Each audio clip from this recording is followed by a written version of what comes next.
The House Oversight Committee voted on Wednesday to hold Attorney General William Barr and Commerce Secretary Wilbur Ross in contempt of Congress over a dispute related to the addition of a citizenship question to the 2020 census. The vote was 24 to 15. The vote came just hours after President Trump asserted executive privilege over materials related to the citizenship question, a move that further escalated tensions between House Democrats investigating the 2020 census and the administration. The Democratic-led committee voted on a contempt resolution that recommends that the House of Representatives find Barr and Ross in contempt of Congress for refusal to comply with subpoenas. The contempt resolution includes citations for both civil and criminal contempt. Republican Representative Justin Amash of Michigan joined with Democrats on the committee to vote in favor of the resolution. Ross called the move an empty stunt in a statement and said, "Today the Democrats maintain their shameless weekly attacks on this administration without consideration for the truth." The Commerce Secretary said the committee isn't interested in cooperation and demonstrated scorn for the Constitution by holding the vote. "This is a disappointing day for Congress and our country. America deserves better," Ross said. The Justice Department fired back at the contempt finding, accusing the committee of playing political games and saying that panel's attempts to define the Department of Justice good faith cooperation as contempt defies logic. Justice Department spokesman Carrie Kupek went on to say that the DOJ had worked tirelessly to respond with the committee's requests. Today's action by Chairman Cummings and his committee undermines Congress's credibility with the American people, Kupek said. Representative Jim Jordan, a top Republican on the committee, called the vote unwarranted in a statement, as well as a misuse of the committee's contempt authority. The vote was another act of political theater designed to interfere with the Supreme Court's consideration of the reinstitution of a citizenship question on the 2020 census. So, really, we're just getting more and more statements. Here's the bottom line. This didn't surprise anyone, as you can see earlier in the article, which I'm not going to go back up there, but it's there, due to the fact that that committee is mainly Democrats, or it has more Democrats than Republicans. And, that's how it works. Anytime one party's in control of Congress, every single committee will have more members of that party than the other one. Now they're going to have to do the full vote in the House.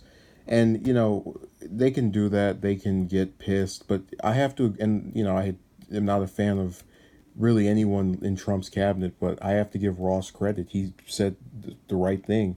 This was an empty stunt. This was an act that was engineered by these members of Congress who want to shame those that are presently in the White House for stuff that, I mean, I'm not going to pretend as if Barr or Trump or Ross or any of these people are, some darling little angels. But you gotta understand, when you have a divided government where the House is, controlled by one party, Senate's the other party, vice versa,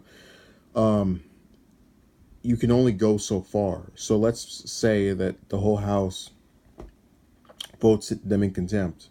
Well, hell, what else is going to happen after that? It's going to go to the Senate.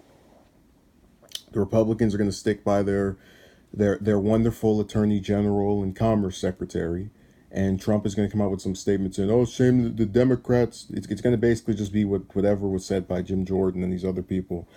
The bottom line is that it's more grandstanding. It's more stuff that doesn't actually matter or change anything. And I'm really sick of it as a progressive person who wants a focus on policy. I think this is stupid. It's like when people talk about wanting to impeach Trump, it's like, okay, you guys want to impeach him for the theater because, Congress is half controlled by Republicans who are not going to ever abandon their dear leader in fear of losing support among his voters. So when you are aware of this, and when this is a clear and evident fact ahead of doing any of that stuff, it just makes your calls for, that to happen look like, just a political stunt, just like was said in this statement, as something that is not there to actually get the point across. Because I would think people who actually want to get rid of Trump would focus on winning back the Senate and, appealing to people in these various states to change whoever's currently in office, however many seats you need to get this through. But instead, we're going to keep getting stuff like this where, they vote on one thing and they go, oh, this person's such a horrible office holder.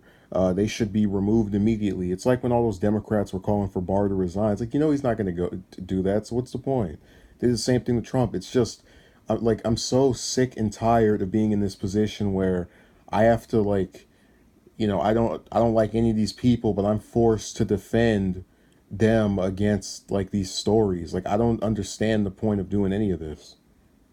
Like I don't know why all the Democrats don't just sign a letter and say we're disgusted by Barr, we think he's trash, and leave it at that. Why do we have to have a whole drawn out process of the House committee voting to put him in contempt, then the House puts him in contempt, then the Senate rejects it, then we all go back to our respective corners for the next year and a half until this election takes place and we either get rid of Trump or get stuck with him for another 4 years. So it really is a complete waste of time. It's people crying about something that, already, like, they're not changing anything about because they don't have the power to. So another wasted thing by the do nothing Democrats and the do nothing Congress that's also filled with do nothing Republicans.